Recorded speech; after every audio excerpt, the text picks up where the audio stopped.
acontece quando um policial hesita em uma ocorrência de alto risco? Mesmo que por frações de segundos, pode custar a vida dele.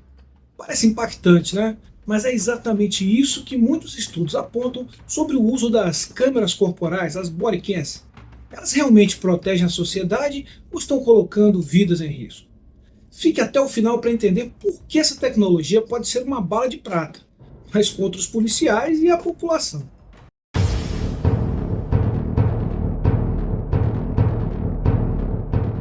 Recentemente, o ministro do Supremo Tribunal Federal, Luiz Roberto Barroso, determinou que todos os policiais militares de São Paulo usem câmeras corporais durante as suas operações. Essa decisão veio após pressões da Defensoria Pública, da grande imprensa ou da mídia legada e de setores do governo federal.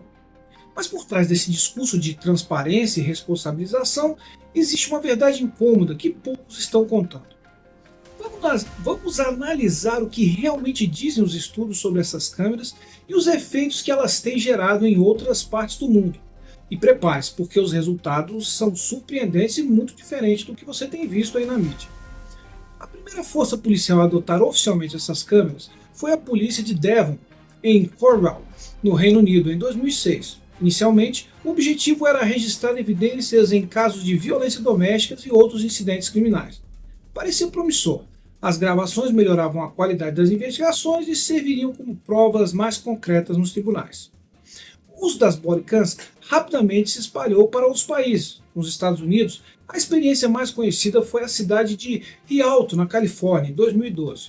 Um estudo inicial apontou uma queda de quase 60% no uso da força pelos policiais e uma redução de cerca de 88% nas reclamações contra os oficiais de polícia.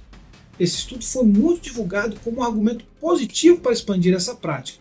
Mas havia um detalhe: essa pesquisa foi isolada e não refletia a complexidade do tema.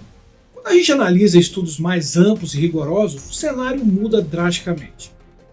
Em 2016, um estudo publicado no European Journal of Criminology analisou 10 testes randomizados, controlados, abrangendo mais de 2 milhões de pessoas e 2,2 milhões de horas de serviço policial. A conclusão foi clara: as câmeras corporais não reduziram significativamente o uso da força pelos policiais. Pior ainda, os resultados apontaram um aumento nas agressões contra oficiais que utilizavam os equipamentos. Em 2019, a maior revisão de literatura até então publicada na revista Criminology Public Policy analisou 70 estudos independentes sobre o tema. Os resultados foram alarmantes. Não havia evidências estatisticamente significativas ou consistentes de que as câmeras impactassem positivamente o comportamento dos policiais ou melhorassem a percepção da população sobre a polícia. Em 2020, uma meta-análise publicada na revista Criminal and Justice Behavior, que revisou 30 estudos e mais de 100 indicadores, concluiu que as câmeras corporais não geraram efeitos relevantes no comportamento de policiais e cidadãos.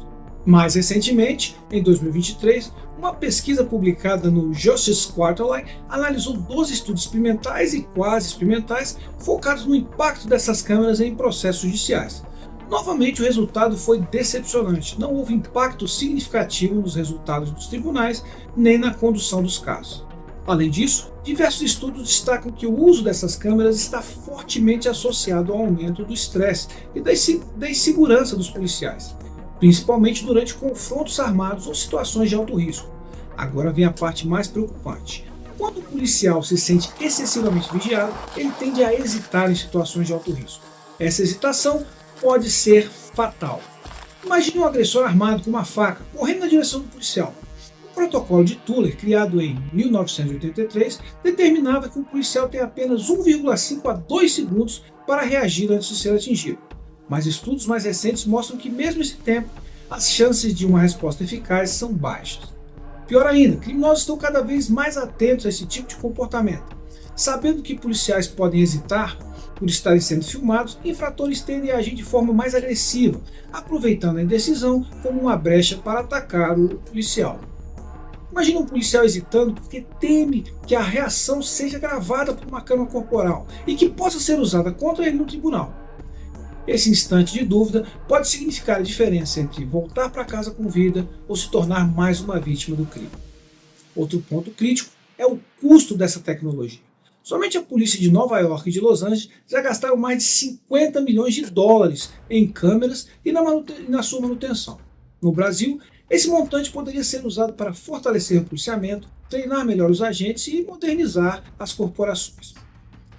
Além do custo direto, há uma questão ainda mais preocupante: a manipulação política por trás da implementação dessas câmeras. No Brasil, a decisão do STF de obrigar o uso das câmeras na Polícia Militar de São Paulo é vista por muitos como uma tentativa de interferência política disfarçada de controle institucional.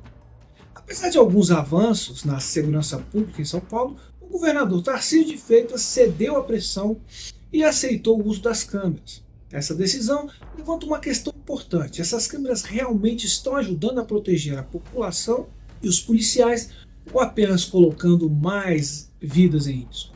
O que você pensa sobre isso? As câmeras corporais trazem mais segurança ou representam apenas uma forma de controle ideológico sobre os policiais?